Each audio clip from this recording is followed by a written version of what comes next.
It's 2021. Let's have some fun. Is it crazy that the first thing I thought of when the clock struck midnight was that, yo, this year is Sonic's 30th anniversary. This is going to be a huge year. I think we knew this going into this year, but it is this year now. It all happens now. Sonic's 30th anniversary is this year, and it's just kind of surreal to say. A couple days ago, I closed out 2020 and discussed all the things that happened then. But now, what can we expect from the 30th anniversary, and does it have the possibility of being the best Sonic anniversary in history? Let's take a look and see. Thankfully, around late last year, a little cheat sheet into what the 30th anniversary would look like was given to us. It had a plethora of information, it was a simple licensing sheet, and some of the information doesn't really give away certain things. It's mainly the last bullet point that gives up a lot of information. First up, it says that this will be a year of celebration.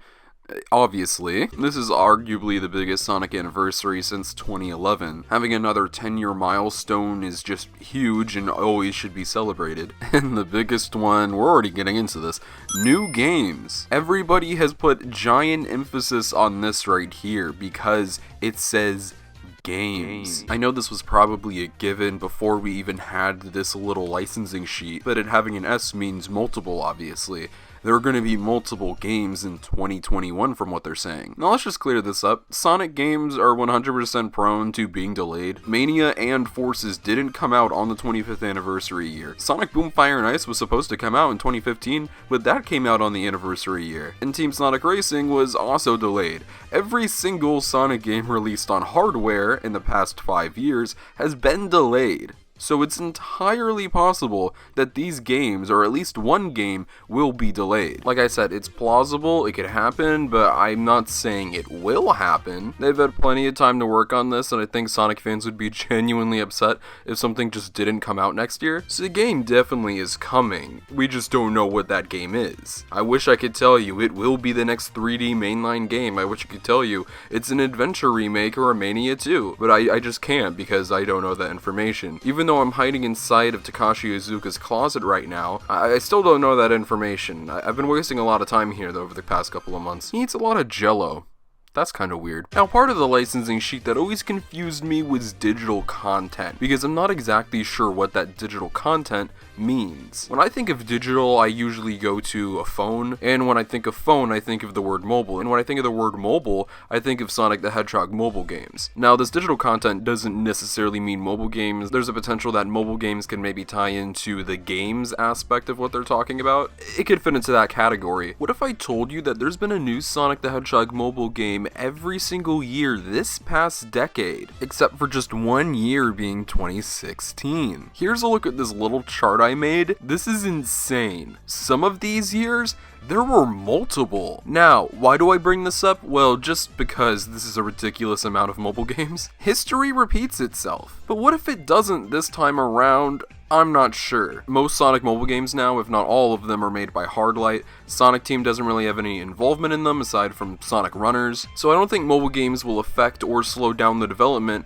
of mainline games. Forces Speed Battle was meant to go along with Forces, obviously, but if Forces came out in 2016, there would have 100% been the mobile companion to go along with it. The only reason that that game didn't come out in 2016 was because Forces was in 2017. I would almost put money on there being a new mobile game this year, so keep an eye out. As for the other digital content, I really think that means like wallpapers tailored to the 30th anniversary and whatever specific game there is for this anniversary. I know there are a lot of wallpaper jokes right now, but that's genuinely what I think it means when they say digital content. Things to spread around on social media or to use personally. I wouldn't take anything here too seriously. I don't think it means DLC or anything like that. There are going to be major announcements this year. Obviously, there haven't been any games announced, so that's a given. I think that ties in perfectly, but I think other forms of media will also be announced. Remember, that Netflix show was not supposed to be announced, but it was. This year, it will be announced. They,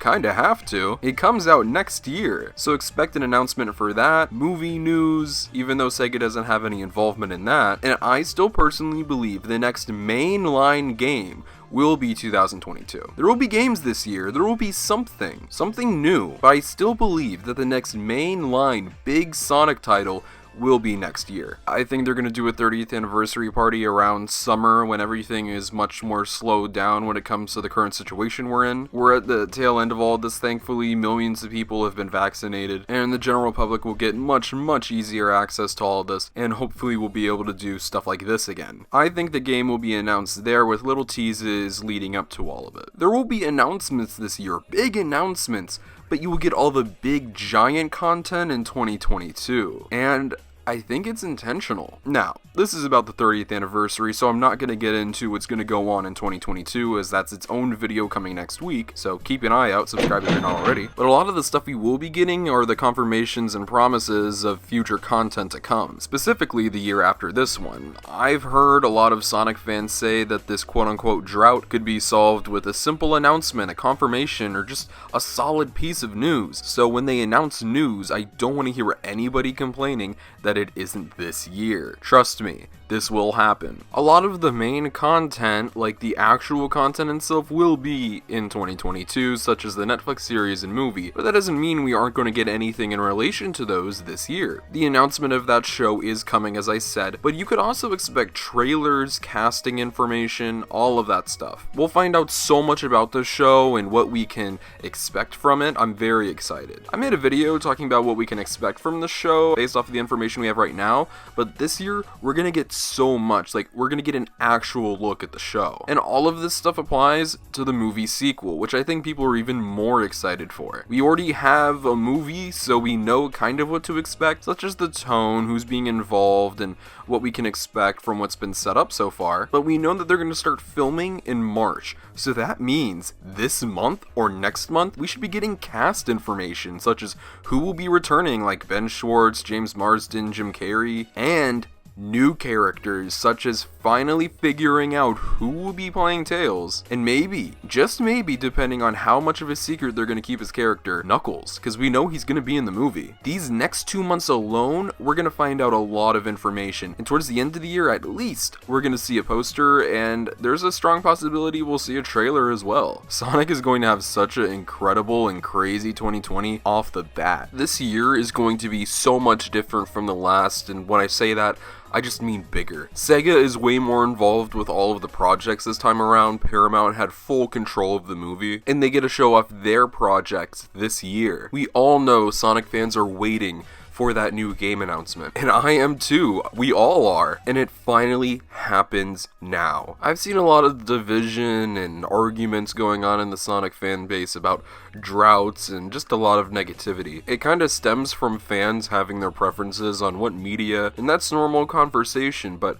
I think this year, when we get all of this content from all these forms of media, it might be able to bring us together, because after last year, we all could use a little more positivity. Sonic is turning 30 this year. That is a huge milestone. It's an anniversary year, and I think we all should live it to the fullest. I am so beyond excited for all of the new content that Sega has planned this year, and all of the announcements we'll get for other media such as that Netflix show and movie. And I suggest you get excited too, because this is a year that Sonic fans will remember for a long time. All night,